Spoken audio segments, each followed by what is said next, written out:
दोस्तों कैसे हो आप लोग। आशा करता हूँ आप सभी अच्छे नहीं बल्कि बहुत अच्छे होंगे। तो दोस्तों स्वागत है आपका आज के हमारे इस नए वीडियो में। काफ़ी लोगों को यूनिवर्सिटियाँ मिल गई है, काफ़ी लोगों ने फर्स्ट राउंड में अपनी सीट को एक्सेप्ट कर भी लिया है।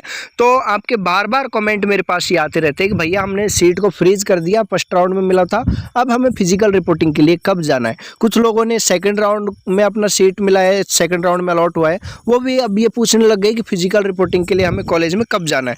तो सारी जानकारी इस वीडियो में देने वाला हूँ। इस वीडियो में मेन जानकारी ये है कि टीएनयू को जिन लोगों ने फर्स्ट राउंड में एक्सेप्ट किया था उनको टीएनयू ने मेल भेजना स्टार्ट कर दिया है कि आपको इतनी तारीख से इतनी तारीख के बीच में डॉक्यूमेंट वेरिफिकेशन के लिए मतलब फिजिकल रिपोर्टिंग के लिए आना है। कब से क्लास लगेंगी, कितने दिन पहले आपके फिजिकल रिपोर्टिंग में बुलाने से पहले कितने दिन पहले आपको मेल आ जाता है, सारी जानकारी इस वीडियो में देने वाला हूँ।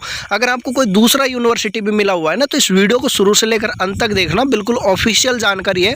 और मैं यहाँ पे आपको सारी जानकारी दूंगा कौन कौन से डॉक्यूमेंट्स आपको ले जाने हैं, क्योंकि डॉक्यूमेंट्स का यहाँ पे बहुत बड़ा रोड़ा बन रहा है। डॉक्यूमेंट्स की वजह से काफ़ी यूनिवर्सिटियों ने आपके डॉक्यूमेंट्स वेरीफाई नहीं किए। तो तमिलनाडु एग्रीकल्चर यूनिवर्सिटी में जो डॉक्यूमेंट्स रिक्वायर्ड है फिजिकल रिपोर्टिंग के लिए, अगर आप वो डॉक्यूमेंट्स अपनी किसी भी यूनिवर्सिटी के लिए तैयार करते हो तो मैं आपको गारंटी देता हूँ कि आपका जो डॉक्यूमेंट्स की वजह से कोई भी यूनिवर्सिटी में आपका फिजिकल रिपोर्टिंग में एडमिशन रिजेक्ट नहीं हो सकता। तो इस वीडियो को भाई शुरू से लेकर अंत तक देख लो। सबसे पहले ये आप देखिए, ये इन्होंने 14 तारीख को यहाँ पे अपना ये निकाला था। 14 तारीख को इस स्टूडेंट को इन्होंने ये भेज दिया है कि आपको ये कैंपस अलॉट हुआ है। और देखो आगे मैं आपको बताने वाला हूँ कि कैंपस आपको कौन सा कैंपस मिला है, तो उसका सब कैंपस मिला है, एक मेन कैंपस मिला है, वो आपको कैसे नजर आएगा। इस PDF में आपको सारी जानकारी मिलने वाली है भाई। तो इन्होंने बोला है कि dear student congratulation for being select for university. कौन सी यूनिवर्सिटी? Tamil Nadu agriculture university. चलिए आगे बढ़ते हैं। सबसे पहले देखिए कि इनको कौन सा कोर्स मिला है। कौन सा कोर्स मिला है? तो इनको BSc एग्रीकल्चर मिला है। कहाँ पे मिला है इनको? Agriculture college and research institute Tamil Nadu agriculture university Coimbatore. जो आपका कोयम्बटूर है वो आपका मेन कैंपस है। कोयम्बटूर आपका मेन कैंपस है और मेन कैंपस इनको अलॉट हुआ है। और यहाँ पे एक चीज़ और लिखी हुई है, काफ़ी सारे स्टूडेंट ये सोचते हैं कि यार हमें सब कैंपस मिल गया और सब कैंपस मिलने के बाद में 1 सेमेस्टर पढ़ने के बाद में 2 सेमेस्टर पढ़ने के बाद में क्या हम अपना कॉलेज का ट्रांसफ़र करवा सकते हैं?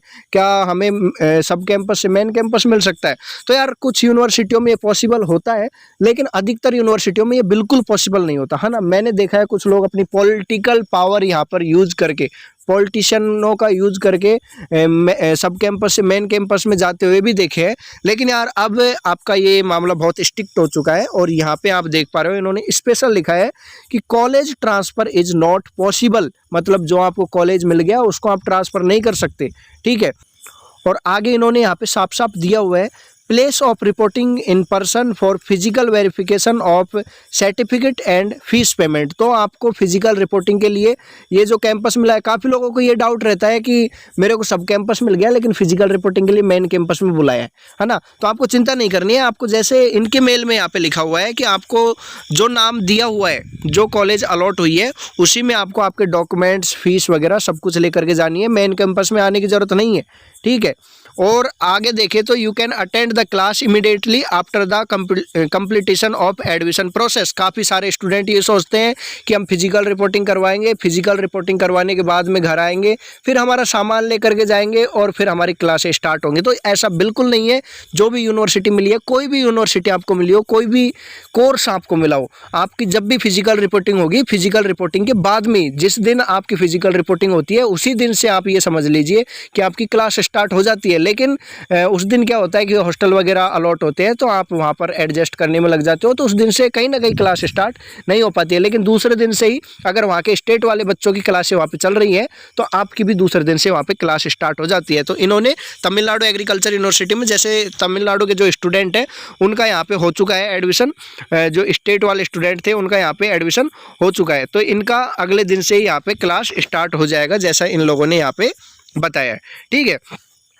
आगे बात करते हैं। We would like to inform that for admission procedure you should come in person direct to the college to which you are allotted during any one of the 4 days। 24 तारीख से 26 तारीख के बीच में है ना, 24 तारीख से 26 तारीख के बीच में आप कभी भी यूनिवर्सिटी में जो कॉलेज आपको मिला है उस कॉलेज में जा कर के अपनी फिजिकल रिपोर्टिंग करवा सकते हो। और यहाँ पे फिजिकल रिपोर्टिंग करवाएंगे उनके लिए यहाँ पे लिखा हुआ है कि not necessary to come the university, जो यूनिवर्सिटी मिली हुई है उसमें आपको नहीं जाना है, जो कॉलेज कैंपस आपको मिला है, सब कैंपस मिला है, उसी में आपको जाना है। लेकिन इनको तो मेन कैंपस मिला है तो इनको मेन कैंपस में जाना है, लेकिन ये सबके लिए यहाँ पर सेम है। ठीक है, अब डॉक्यूमेंट्स की बात कर लेते हैं। सबसे इंपॉर्टेंट पार्ट अपना इस वीडियो का, जिसको अगर TNU नहीं मिला है उसको भी ये वीडियो देखना चाहिए। वो मैं क्यों बोल रहा था, वो आपके डॉक्यूमेंट्स के लिए यहाँ पे बोल रहा था। तो सबसे पहले आपका proof of date of birth, आपका डेट ऑफ बर्थ सर्टिफिकेट आपके पास होना चाहिए, है ना। अगर डेट ऑफ बर्थ सर्टिफिकेट आपके पास नहीं है, डेट ऑफ बर्थ सर्टिफिकेट आपके पास नहीं है, तो आपको क्या करना है। अगर आपके पास डेट ऑफ बर्थ सर्टिफिकेट नहीं है तो यहाँ पे इन्होंने स्पेशली यहाँ पे लिखा हुआ है कि यहाँ पे आपका जो क्लास 10th का मार्कशीट है वो भी आपका यहाँ पे चलेगा। माइग्रेशन सर्टिफिकेट, आपका माइग्रेशन सर्टिफिकेट और डेट ऑफ बर्थ सर्टिफिकेट, ये आप इनमें से कोई भी आपका डेट ऑफ बर्थ सर्टिफिकेट की जगह काम करेगा, जिसमें आपका डेट ऑफ प्रूफ रहेगा, आप कितने तारीख को पैदा हुए थे। ठीक है, तो ये आपको ओरिजिनल भी चाहिए और उसका जेरोक्स भी आपको चाहिए।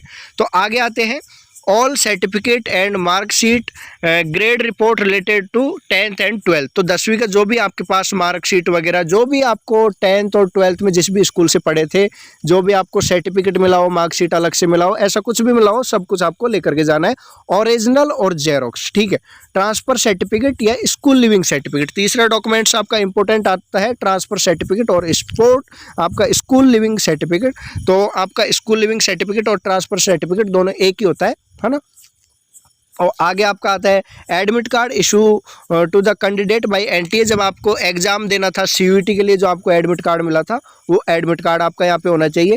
Computer generated confirmation page of online application submit to NTA। जब आपने आपका फॉर्म भरा था, CUET का फॉर्म भरा था, जहाँ पे आपने ICR को सेलेक्ट किया था, वो कन्फर्मेशन पेज का भी आपको यहाँ पे ओरिजिनल और जेरोक्स लिखा हुआ है, लेकिन वो तो आपका प्रिंट आउट जेरोक्स का जैसा ही होता है, तो उसकी कॉपी आपको यहाँ पर जमा करानी है। ठीक है, अगले डॉक्यूमेंट्स की बात कर लेते हैं, अगले इंपॉर्टेंट डॉक्यूमेंट्स की बात कर लेते हैं। Rank card issue by the ICR to eligible candidate. जो आपको रैंक कार्ड मिला है उसकी भी यहाँ पे ओरिजिनल और फोटोकॉपी। हाँ, मतलब यहाँ पे ओरिजिनल ऐसा नहीं है कि जो रैंक कार्ड मिल गया उसकी फोटोकॉपी अलग है, ओरिजिनल सब कुछ एक ही होता है, लेकिन उसकी 2-4 आपको फोटोकॉपी रखनी है। ठीक है, allotment letter issue by the ICR to eligible candidate. ICR ने जो आपको अलॉटमेंट लेटर दिया था, जब आपको जो कॉलेज मिला हुआ है, वो अलॉटमेंट लेटर आपको यहाँ पर साथ में रखना है। ठीक है, provisional admission letter issue by the admitting university. जब आपने सीट को फ्रीज किया तो आपको एक प्रोविजनल एडमिशन लेटर मिलेगा,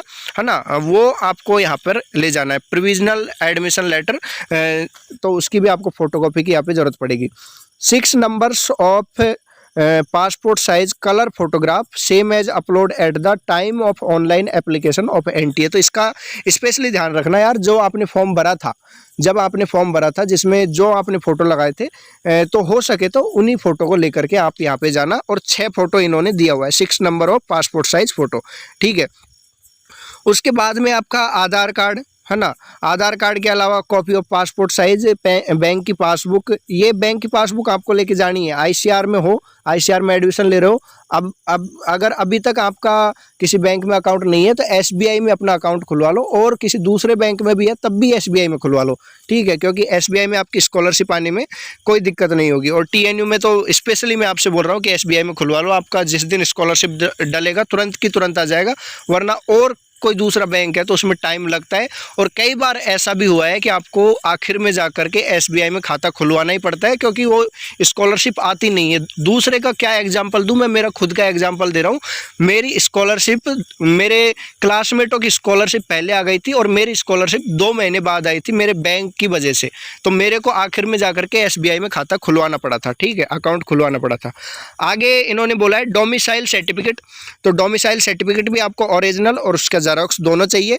आपका character certificate from the school last attend, school के अलावा बहुत सारे स्टूडेंट यहाँ पे ऐसे हो सकते हैं जिन्होंने कहीं एडमिशन ले रखा था कॉलेज वगैरह में, तो कॉलेज से उनको यहाँ पे मिला होगा उनका कैरेक्टर सर्टिफिकेट, वो आपको यहाँ पे ले जाना है, ठीक है। और ये आपका जो कैटेगरी वाले स्टूडेंट है SC ST UPS OBC EWS, इनको अपना कैटेगरी सर्टिफिकेट ले जाना है।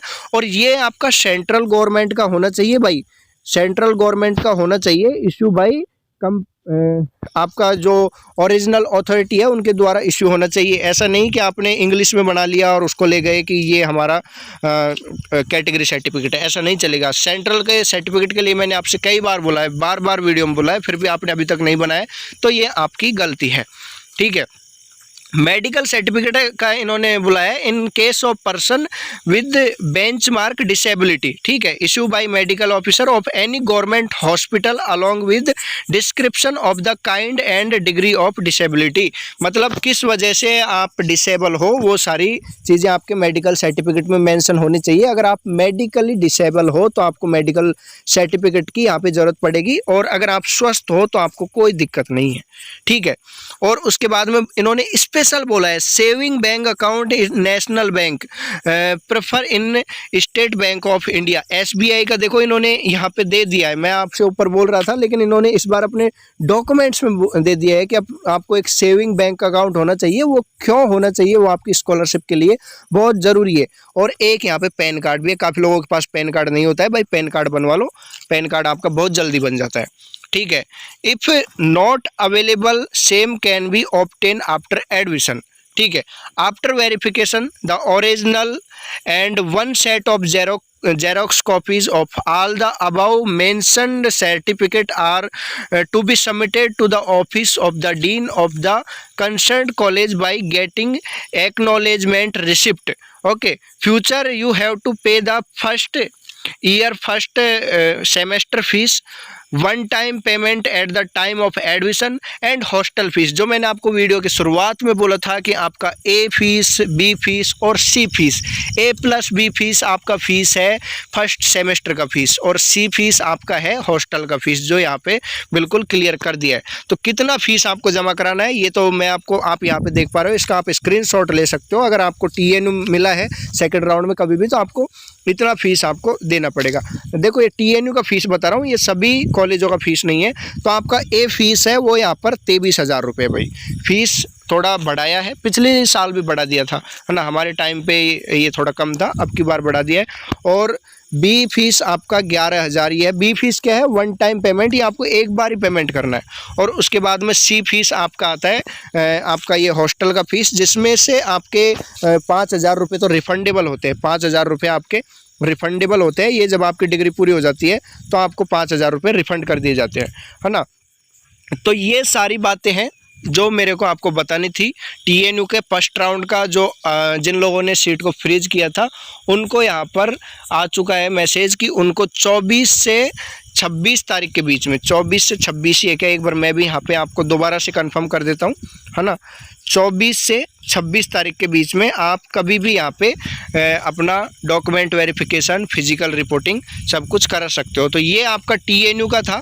आपका इसी तरह से आपको जो भी यूनिवर्सिटी मिली है उससे आपको इसी तरह से मेल आएगा जिसमें सारी चीज़ें लिखी होगी, ठीक है, जिसमें आपके सारी चीज़ मेंशन होगी कि आपको कितना फ़ीस लेके जाना है और कौन कौन से डॉक्यूमेंट्स लेके जाने हैं। वैसे मैंने आपको जो ये बताए हैं ये डॉक्यूमेंट्स अभी से प्रिपेयर कर लो, जिससे कि आपको जब भी यूनिवर्सिटी से मेल आए तो आपको बिल्कुल परेशानी का सामना ना करना पड़े। एक चीज़ और लास्ट में मैं आपको क्लियर कर दूं कि आप सोच रहे हो कि मेरे को इतना दूर कॉलेज मिला है, यूनिवर्सिटी मेरे को कितने दिन में वहाँ पे बुलाएगी। तो यूनिवर्सिटी आपको जैसे TNU ने 10 दिन पहले मेल भेज दिया है, फिजिकल रिपोर्टिंग 24 तारीख से स्टार्ट हो रहा है और इनको इन्होंने 10 दिन पहले मेल भेज दिया है। इसी तरह आपको जो भी यूनिवर्सिटी मिलेगी वो आपको 10 दिन पहले, कम से कम 7 दिन पहले तो आपको ज़रूर मेल आ जाएगा, ठीक है। 7 दिन के बाद में ही आपको फिजिकल रिपोर्टिंग के लिए जाना है। तो इंडिया के किसी भी कोने में आप 7 दिन में पहुँच सकते हो, ऐसी कोई बड़ी बात नहीं है। लेकिन आपको अपनी मेल को बार बार चेक करते रहना है कि हाँ कब हमको मेल आता है। अगर मेल आए और आप मेल को देखो ही नहीं, लास्ट दिन रहे, तो अगर आप फिजिकल रिपोर्टिंग में वहाँ नहीं पहुँचते हो ना अपना डॉक्यूमेंट्स लेके, तो आपकी सीट वहाँ पे कैंसिल हो जाती है। तो आशा करता हूँ आपको पूरी जानकारी अच्छे से समझ में आ गई होगी। फिर भी आपका कोई डाउट रह जाता है तो आप मेरे से ज़रूर पूछना। मिलता हूँ किसी नई वीडियो में नई जानकारी के साथ। आपसे रिक्वेस्ट रहेगी कि आप इस चैनल को सब्सक्राइब जरूर कर दें और इस वीडियो को लाइक ज़रूर करें। धन्यवाद दोस्तों, थैंक्स फॉर वॉचिंग।